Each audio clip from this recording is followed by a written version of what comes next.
Welcome back to the channel. My name is Gio. This is my 2015 Tacoma TRD Pro, and today we're going to be doing some really simple maintenance, and that is swapping out these VVT-i solenoids. So there's two of them. I really recommend changing them at 100,000.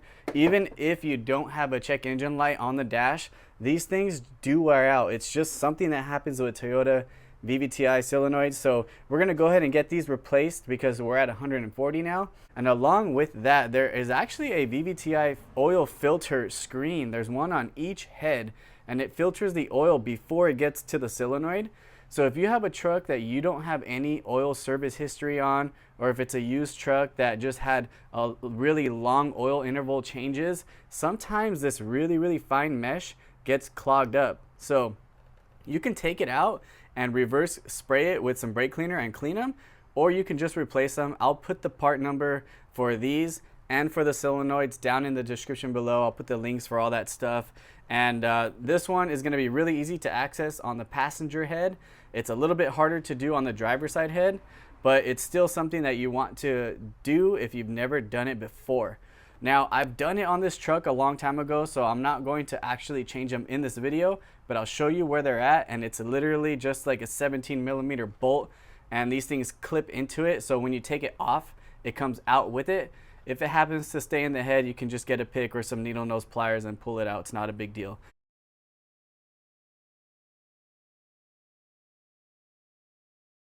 But this is just something I wanted to drop in the video because it is directly related to the VVT-i solenoids. Anyways, let's go ahead and get onto the install. Okay, so you're going to have one solenoid right there, right where the screwdriver is at. And then on the opposite side, there's another one, so right where that screwdriver is. So if you're not supercharged, it's gonna look a little bit different, but they're still easily accessible. I think non-supercharged, you may need to take the intake elbow off just to get a little bit more room, but in this case, we'll be able to get to it. Now, it is very tight quarters, so I don't think I could actually show you the process of removing and replacing it. But if you look right here, it's held in simply by a 10mm bolt, and then you've got a plug. So you unplug the harness. Where is it at? So down here, you're going to unplug the harness, take off the 10mm bolt that's holding it to the head, and you're going to pull it out. So it's going to come outwards.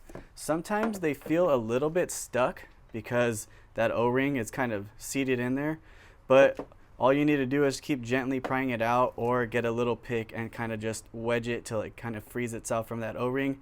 After that, the rest of this will come right out. So we're going to go ahead and get these swapped out, and they are left and right specific, so you do have to get two different part numbers, so 340 and 330. And again, I'm going to link them down below. Now, when it comes to these guys, there is a bolt. It's like a 17mm. It's right here on this side of the head in the front, just under the oil fill. So since I can't show you here, I'm going to try to find a picture of it online, and I'll put it on the screen so you can see it. But again, that one is super easy to get to. And when you jump over here, it is actually behind the alternator. So you need to disconnect the battery, take the alternator bolts off and the belt, and slide it back so you can swing it, and then you can get access to that. So if you're unsure of the condition of these things, you can, and this is what I would recommend, take off this side because it's easy. And if this filter looks good and clean, chances are that one is good and clean as well. But if you're going to go ahead and just change them, I would just highly suggest changing it. Cleaning it isn't going to get everything out because you can still see there's some little bit of stuff in here, and I had cleaned these with the brake cleaner.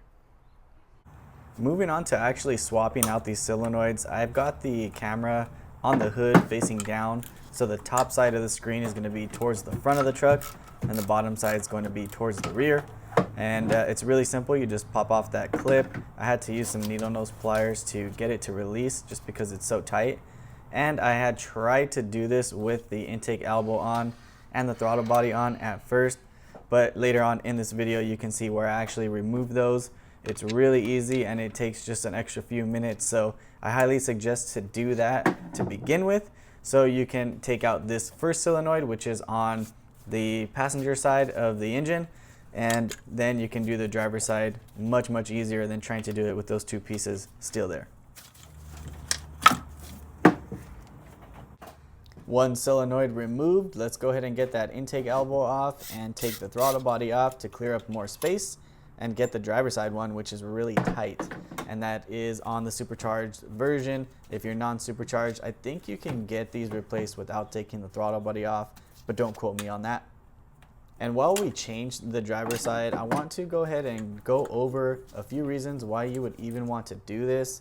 Again, if you're not having a check engine light that's telling you have a bad sensor, there could be other stuff that are signs of wore out solenoids or even clogged filters. So you can have a rough idle, you can have sluggish acceleration, you can have decreased fuel economy or even hard starting. And then in an extreme case, let's say those filters are clogged, you can have ticking or tapping noises due to inconsistent oil flow for the solenoids themselves, because they are adapting and changing the ignition timing on the intake cam at all times. So keep that in mind.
Alright guys, as you just seen, this is super easy to do. It's kind of expensive to change them with OEM, but I would only suggest to get OEM.